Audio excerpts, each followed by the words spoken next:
Infrastructure related कुछ बड़े मुद्दों की हमने चर्चा करी। आगे बढ़ते हैं आईपीआर पॉलिसी। आईपीआर में क्या तकलीफ है?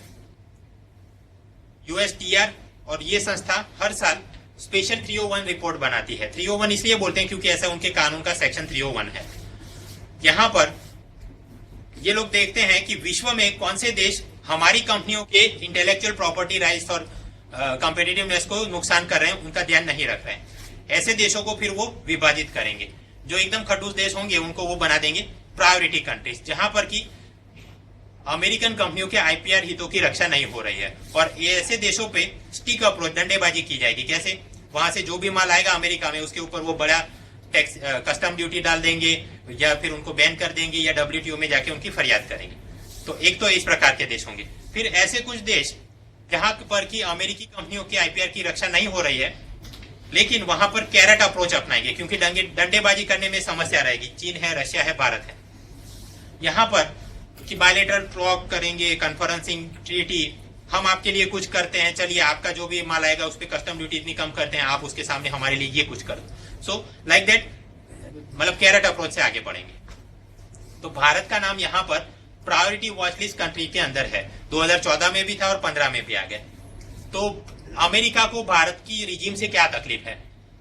4 तकलीफ है। पहली तकलीफ, सबसे ज्यादा इंटरनेट उपभोक्ता कहां पर है? चीन में। दूसरे नंबर पे भारत में।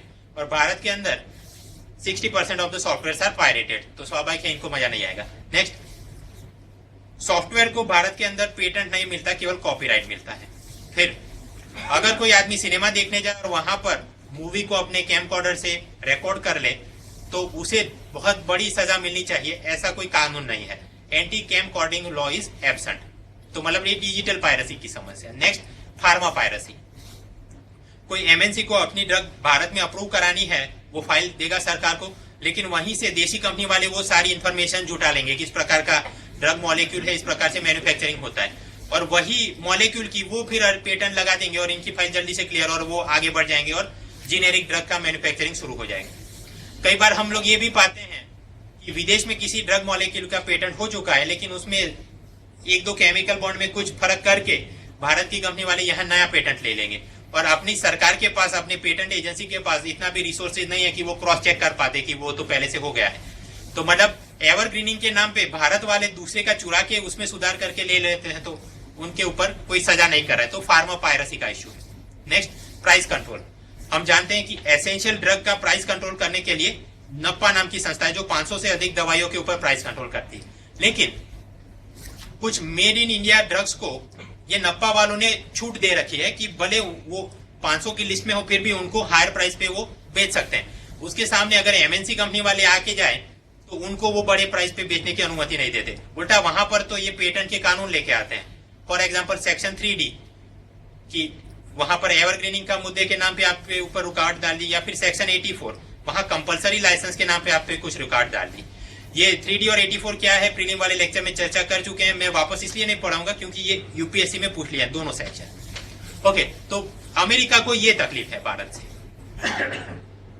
इस अनुसंधान में और कौन कौन से सवाल निकले हैं? GS3 में कॉपीराइट, पेटेंट और ट्रेड सीक्रेट क्या है, इनके ऊपर चर्चा करो। देन WTO का क्या मैंडेट है और भारत का फूड सिक्योरिटी पीस क्लॉज, इसके ऊपर चर्चा हो रही है। देन WTO का ही एक मुद्दा चलता है इंफॉर्मेशन टेक्निकल या टेक्नोलॉजी एग्रीमेंट ITA, और उसकी भारत पे क्या असर, तो वो भी सवाल पूछे जा चुके हैं, तो हम चर्चा नहीं करेंगे। लेकिन WTO में ये IPR रिलेटेड एक मुद्दा नया चल रहा है, NVC। ये क्या है? हो सकता है कि कोई केस में WTO का कोई भी एग्रीमेंट वायलेट ना हुआ हो, लेकिन फिर भी किसी देश को ये लगे कि मेरे हितों की रक्षा नहीं हुई, मुझे नुकसान हो गया, जैसा कि ये एवरग्रीनिंग या कंपलसरी लाइसेंस के नाम पे अमेरिका को लगता है। तो ऐसे केस में वो जाके WTO में फरियाद कर सकता है नॉन वायोलेशन कंप्लेन बोल के, NVC बोल के, कि भले एग्रीमेंट का कोई वायोलेशन नहीं हुआ लेकिन फिर भी हमको कोई नुकसान हुआ है। तो इस प्रकार की कंप्लेन को क्या बोलेंगे? NVC। इसका प्रावधान है जो WTO का गुड्स के ऊपर अग्रीमेंट है वहां पर ये लागू होता है, सर्विसेज के ऊपर अग्रीमेंट है वहां पर भी ये लागू होता है। लेकिन intellectual property rights, trade related intellectual property rights, trips, वहां पर ये प्रावधान नहीं है और सबसे ज्यादा तकलीफ इनको वहीं पर हो रही है। Therefore American and Swiss companies are demanding कि ये NVC चीज यहां पर भी लागू की जाए। अगर वो लागू की जाएगी तो भारत को नुकसान हो सकता है। अब आगे बढ़ते। यहां तक तो हमने वो देखा कि अमेरिका वाले हमारे खिलाफ जो एंटी पॉइंट्स बोल रहे हैं कि भारत का आईपीआर सिस्टम बेकार है, हमको नुकसान हो रहा है। अब उसके डिफेंस में हमने अगर कोई मुद्दे लिखने हो तो क्या लिख सकते हैं? सबसे पहला मुद्दा, भारत का पेटेंट एक्ट और आईपीआर रिजीम वो दो सिद्धांतों के ऊपर टिका है। पहला सिद्धांत की इनोवेटर के आईपी की हम रक्षा करेंगे, दूसरा सिद्धांत हम जनहित की रक्षा करेंगे। जनहित में दो चीजें आएंगी, एक तो कि हमारी ज्यादातर जनता गरीब है और वो केवल जेनेरिक ड्रग्स ही अफोर्ड कर पाती है। तो अगर आप ये Sanofi Aventis, Roche pharma, Novartis, Pfizer, Eli Lilly, इनकी एंटी कैंसर दवाइयों के पर यूनिट भाव देखो, 60,000 से लेके 3,30,000 तक, तो हमारी गरीब जनता वो कैसे अफोर्ड करेगी, राइट? तो उसके चलते कंपलसरी लाइसेंस में अगर हम किसी भारतीय कंपनी को उसका जेनेरिक वर्जन मैन्युफैक्चरिंग करने की अनुमति दे दे तो कोई गलत नहीं कर रहे हैं, बिकॉज हमारे आईपीआर रिजीम के दो सिद्धांत हैं, आपका आईपी प्रोटेक्ट तो करना है लेकिन जनहित की भी हमने रक्षा तो करनी है। नेक्स्ट थिंग, हमने फार्मा सेक्टर में 100% एफडीआई की अनुमति दे रखी है, लेकिन ये एमएनसी वाले अब तक जो भी पैसा लगाया है थोड़ा बहुत, उसके चलते ना हमारे यहाँ रोजगार बढ़ा है, ना टेक्नोलॉजी ट्रांसफर बढ़ा है, ना रिसर्च डेवलपमेंट में फंडिंग में पैसा बढ़ा है। ऐसा पार्लियामेंट्री कमेटी ऑन कॉमर्स ने ऑब्जर्व किया। मतलब कि हम आपके ये 30,000 का डोज क्यों अप्रूव होने दें या चालू रखने दें, जबकि आप लोग भारत में पैसा डाल नहीं रहे हो, हमें कोई रोजगार में या आरएनडी में फायदा उसका मिल नहीं रहा है। फिर भी छोटा बिजनेसमैन हो या बड़ा बिजनेसमैन, उसके आईपीआर की हम रक्षा करते हैं, ट्रेडमार्क की रक्षा करते हैं। अगर वो आके हमको कंप्लेंट करे तो हम जाके रेड मारते हैं, चाहे वो डिजिटल पायरेसी हो या फार्मा पायरेसी हो। और हमारा IPR framework it is very robust. वैश्विक रूप पे हमने डब्ल्यूटीओ का ये ट्रिप्स अग्रीमेंट साइन भी किया है, रेटिफाई भी किया है, उसको हम लागू भी करते हैं। उसी प्रकार वीपो, वर्ल्ड इंटेलेक्चुअल प्रॉपर्टी ऑर्गेनाइजेशन, उसकी एक माराकेश ट्रीटी है कि अंधजनों को कॉपीराइटेड मटेरियल आसानी से मिल पाए, तो उसको हमने रेटिफाई कर दिया है, उसमें भी हम पूरा काम कर रहे हैं। हमारे कॉमर्स मंत्रालय के अंदर ये department of industrial policy and promotion, वो ट्रेडमार्क, पेटेंट, जियोग्राफिकल इंडिकेटर, इन सब का काम देखते हैं। एचआरडी मिनिस्ट्री कॉपीराइट एक्ट लागू करता है, राइट? उसी प्रकार आईटी, एग्रीकल्चर, एनवायरमेंट, सीएसआईआर, ये सभी लोग कोई ना कोई आईपीआर रिलेटेड एक्ट को लागू कर ही रहे हैं और ढंग से हम लोग काम कर रहे हैं। तो यूएसए का ये मानना कि फ्रेमवर्क वीक है, ये बात गलत है।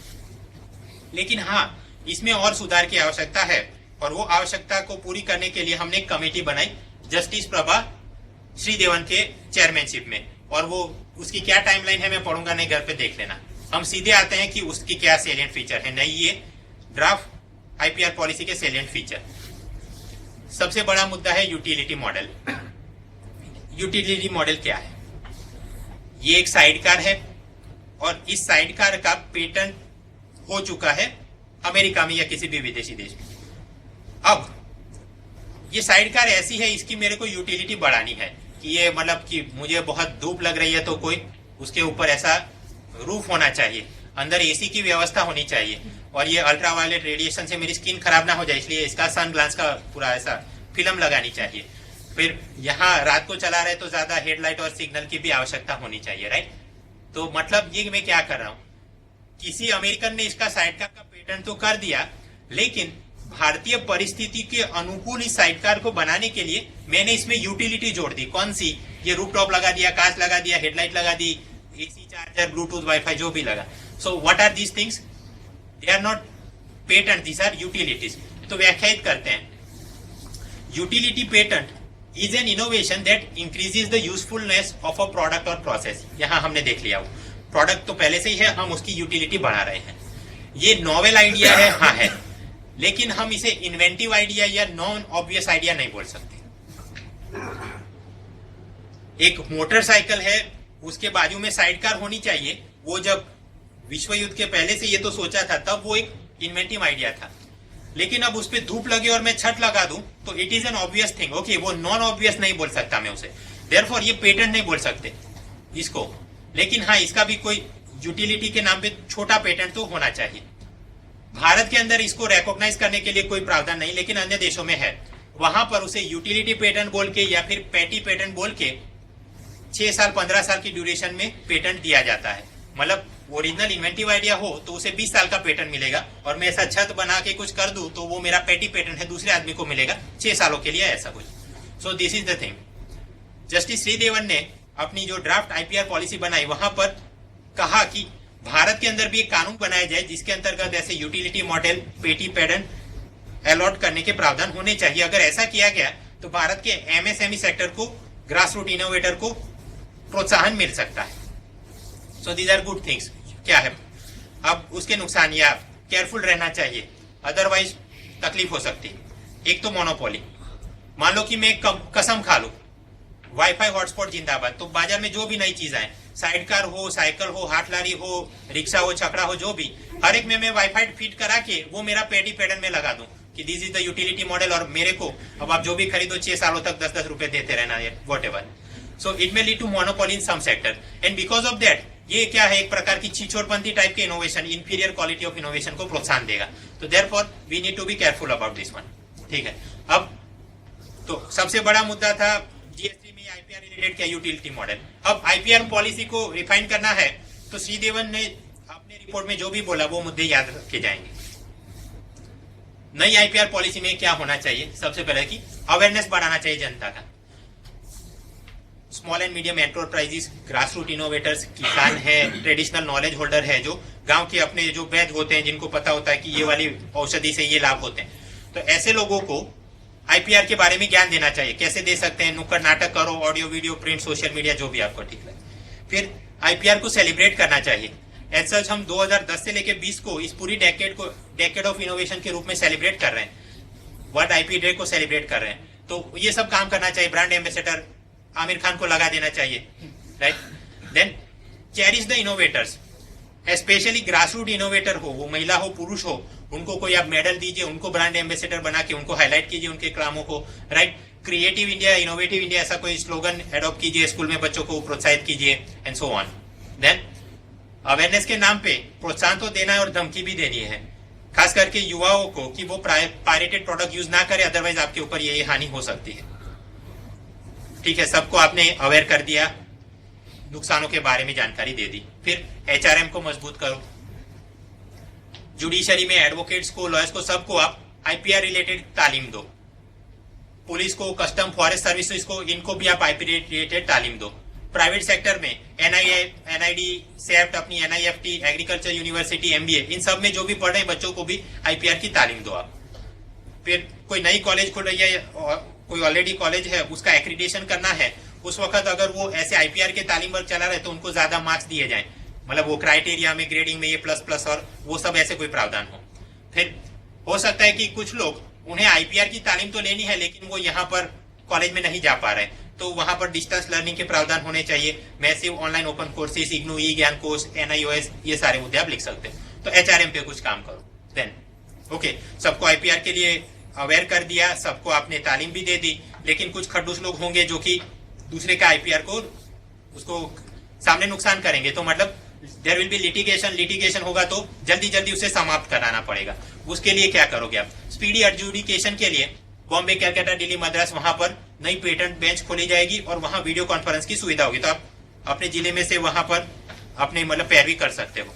देन अहमदाबाद, बॉम्बे, हर एक जगह पे इंटेलेक्चुअल प्रॉपर्टी एपेलेट बोर्ड बनाए जाए। ओके, कुछ ऐसे डिस्ट्रिक्ट होंगे जैसे बैंगलोर है या अहमदाबाद, वहां पर आईपी रिलेटेड लिटिगेशन ज्यादा हो, तो ऐसी जगह पे डिस्ट्रिक्ट लेवल पे एक आईपी कोड बनाई जाए, और कोर्ट में तो आदमी चला जाए लेकिन फिर उसे एहसास हो कि भाई ये तो तारीख पे तारीख हो रही है, आपस में बाहर ही out of the court settlement करना है, उसके लिए ऑल्टरनेट डिस्प्यूट रेजोल्यूशन मैकेनिज्म भी होनी चाहिए। ठीक, अब ये सब कुछ लागू करने के लिए कोई बॉडी चाहिए, उसे स्ट्रेंथन करना है। तो इनोवेशन के लिए एक नेशनल इनोवेशन काउंसिल तो है, जो इसके चेयरमैन थे साम पित्रोड़ा, लेकिन वो जवाहरलाल, मतलब ये राजीव गांधी और यूपीए के साथ एसोसिएटेड थे, तो मोदी सरकार आई, उन्होंने इस्तीफा दे दिया। तो उसकी जगह मतलब उसे वापस पुनर्जीवित करने के लिए किसी नए आदमी को आप बिठाइए। स्टेट इनोवेशन काउंसिल हर एक राज्य में नहीं है, उसे आप बनाइए। फिर केवल इनोवेशन कर देना पर्याप्त नहीं है, उसे प्रमोट करना, कमर्शियलाइज करना भी उतना ही जरूरी है, तो उसके लिए आप नए काउंसिल बनाइए। कई बार अपने ग्रासरूट इनोवेटर, एमएसएमई इंडस्ट्री नया कुछ लेके आते हैं, लेकिन उनके पास उतना पर्याप्त समय, ज्ञान और पैसा नहीं होता कि वो उसका पेटेंट करा सके, तो ऐसे लोगों को आप पेटेंट की फी, एप्लीकेशन फी या जो भी लॉयर वगैरह रखना है वहां पर कुछ मदद करे सरकार, उस प्रकार के कुछ स्कीम चलाएं। और इन्फोर्समेंट करने के लिए एक मल्टी एजेंसी टास्क फोर्स बनाया जाए, पुलिस भी हो, रेवेन्यू ऑफिशियल, कस्टम, ये सब कुछ साथ में मिलके अच्छा